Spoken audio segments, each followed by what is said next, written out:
this is my whole universe. Grew up here, got married, still live right here. It is the only place Kim Coulter has ever lived, on hundreds of acres that her grandparents bought in 1955. The farm itself dates back centuries. We're kind of like the little secret in Charlestown. Everybody knows the beaches. Everybody wants to go to the beaches. But this part of Charlestown, if you want to go for hikes and you want to get back into nature, this is the place you want to be. Coulter and her husband Bill have made improvements over the years, and their son eventually plans to take over the Stony Hill cattle farm. But the Coulters got unsettling news a week before Christmas, when they found out the Federal Rail Administration, as part of what it calls a next-generation comprehensive planning initiative, has one scenario where a high-speed rail line would pass right through their farm, as well as adjacent Narragansett Indian tribal land and nearby property owned by the Nature Conservancy. At first, it was a little bit difficult to comprehend. So sure Did you enough, think it was a joke? I did. I just figured somebody was goofing, because we never got a letter. If they're doing all this research, and this has been in the works for 7 years, and they're looking at our property and neighboring properties, don't you think somebody should have sent you a letter directly from the FRA somewhere along the line? Not to the town, not to the state. I should have gotten a letter. We should have gotten a letter. It turns out the FRA has been working on the issue for the past 5 years, looking for a way to shorten travel times on the Northeast Corridor by straightening out the tracks in sections of Rhode Island and Connecticut, where there has already been organized opposition. The plan calls for a rail bypass from Old Saybrook, Connecticut, inland from the current coastal route, moving through the northern section of Charlestown, including the Coulter's farm, before merging with existing tracks in Kenyon, just south of Kingston. In some areas, like the Coulter's land, the rail would be laid underground in a tunnel. Some residents who have done a detailed analysis of the bypass estimate it would only save a minute or two from the current route, and the trains would have to slow down to pass through any tunnels, unlike the Acela, which already can reach speeds of 150 miles per hour. We're in favor of fast, modern transportation to Rhode Island and to Providence, to rail transportation. But we can have that and stay on the current tracks. We don't need this bypass to achieve that. Virginia Lee became president of the town council just as the rail plan became public late last year.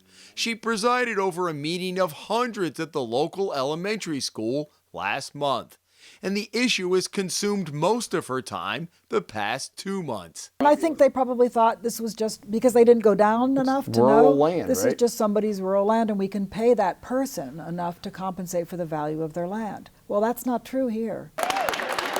The town organized a protest 2 weeks ago at the Rhode Island State House, where opponents of the proposed track filled the rotunda for a late afternoon rally. Before that rally, Governor Raimondo assured residents and elected officials she would oppose the bypass, which drew this response from State Senator Dennis Algier of Westerly. We have to thank the governor one last time, so thank you, Governor! The opponent's greatest potential ally, though, may be Rhode Island Senior Senator Jack Reed, who was able to get the FRA to extend the deadline for comment to at least March 1st. Reed wrote Council President Lee last month, saying in part, the state of Rhode Island must be on board for any project in the state to move forward, and any project would be subject to more detailed environmental review and public comment. Moreover, as the ranking member of the Senate Appropriations Committee on Transportation, I will not support funding for any project that the state of Rhode Island does not back. Where we build highways within a year, changes in railroad alignment and/or efficiency upgrades or operation and maintenance take place over decades. Rhode Island DOT Director Peter Alviti has also been in contact with federal officials. He told the Hummel Report this plan will be years, if not decades, away from actual implementation. But he says the FRA has caused what he believes is unneeded angst for the residents in Charlestown. By the way, that alignment that you see, that people were in such a state of frenzy about, could get changed 10 times between now and 3 decades from now when they get it funded. It certainly has created quite a furor, and I'm not sure that it was entirely necessary at this point. We rode the train from Providence to Old Saybrook and back last week. And while the Northeast Corridor train did achieve speeds of 80 to 90 miles an hour in some sections, in others it had to slow down because of the terrain and curves in the track throughout southern Rhode Island and nearby Connecticut, and to make stops along the way. The Amtrak ride carries with it one of the prettiest coastline views in New England, and we made stops in Westerly, Mystic, and New London, before eventually getting off in Old Saybrook, an hour and 15 minutes from Providence.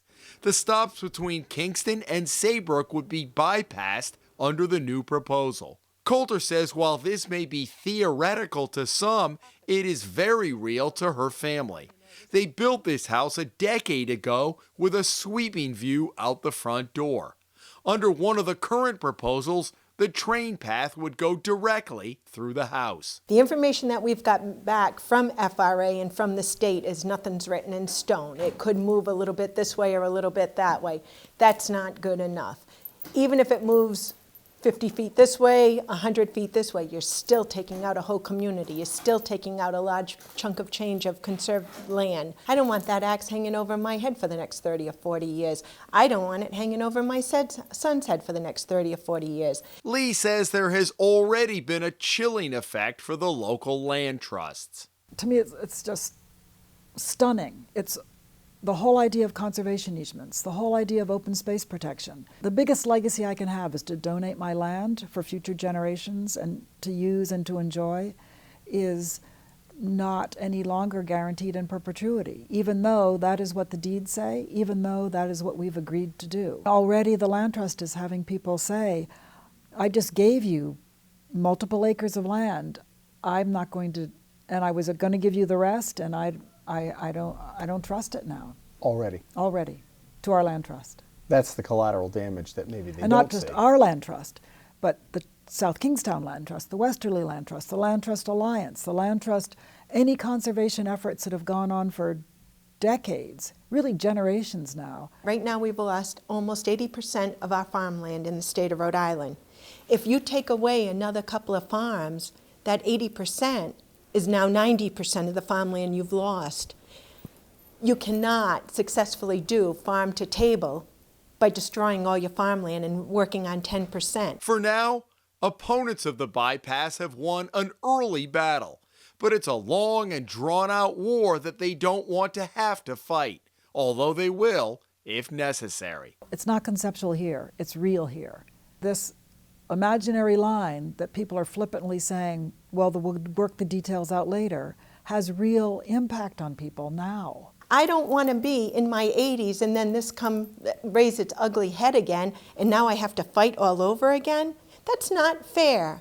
What you're doing is you're holding us hostage. It's not that I'm against trains. I love trains. And I appreciate the importance of having this train in this state. But you can have that and not have this bypass. In Charlestown, Jim Hummel for the Hummel Report.